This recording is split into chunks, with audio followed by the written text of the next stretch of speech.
Je retrouve Maître Manon Leclerc. Elle est avocate et médiatrice accréditée pour sa chronique Affaires juridiques. Bonjour Manon. Bonjour David. Cette semaine, tu nous parles du fonctionnement à la Cour dans un cas de divorce. On le sait, c'est souvent contesté à la Cour et il y a plusieurs étapes à poursuivre et aussi beaucoup de documents à compléter. On va regarder le côté pratique, la documentation, en fait, les formulaires qu'on retrouve sur le site du gouvernement du Québec, du ministère de la Justice. Alors, la référence est justice.gouv.qc.ca. C'est très facile de comprendre comment ça fonctionne. Tout d'abord, en vertu de l'article 145 du Code de procédure civile, on n'a pas le choix. Quand on est demandeur, on doit joindre à sa demande de divorce un avis d'assignation. Si vous regardez le formulaire d'avis d'assignation, vous allez voir qu'on doit indiquer son intention, de convenir d'un règlement de l'affaire. On doit justement proposer une médiation si on a l'intention. Si on conteste, on doit faire un protocole de l'instance et indiquer si aussi on est intéressé à aller à une conférence de règlement à l'amiable. Évidemment, on nous demande de répondre par écrit.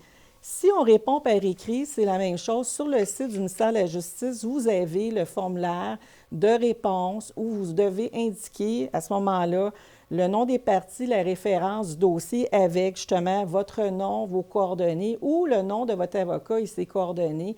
Il y a des frais judiciaires, un timbre de loi à payer. Ça doit être notifié, ça veut dire qu'on doit envoyer ça à la partie adverse et on doit évidemment se manifester au dossier de la Cour et produire cette réponse écrite.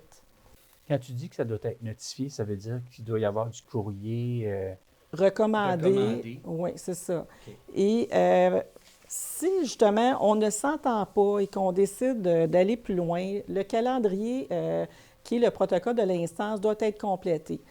Quand on regarde le protocole de l'instance, on voit justement qu'il y a plusieurs possibilités, il y a plusieurs étapes possibles, là, comme par exemple demande de gestion, demande de changement de district, il peut y avoir une demande de rejet, une demande de communication de documents. Ça peut être aussi une demande de mesures provisoires. Vous pouvez avoir une défense et demande reconventionnelle, des demandes pour des interrogatoires hors cours. Et justement, ce document-là doit être signé par les parties et leurs avocats. Et dans tous les cas, Manon, il est recommandé quand même de consulter un avocat ou une avocate?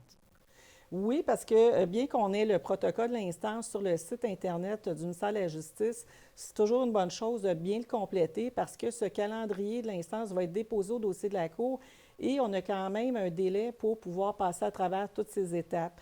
Évidemment, quand on veut fixer une date de procès, il faut nécessairement faire une mise en état du dossier, c'est-à-dire de bien compléter son dossier.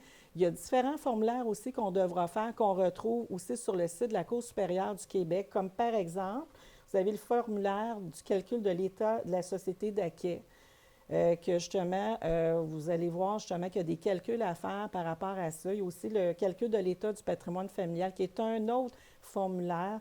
En fait, on est pas mal dans le domaine du papier quand on se retrouve à la Cour. Il nous reste 30 secondes. En conclusion? Passer à travers un protocole de l'instance, c'est quand même des délais, ça coûte de l'argent et on croit que ça serait beaucoup plus simple que les gens puissent aller en CRA, en conférence de règlement à l'amiable, qui est un service qui est offert par un juge, et vous avez le droit d'être là avec vos avocats. Merci Manon pour ces informations. On se retrouve très bientôt. Merci.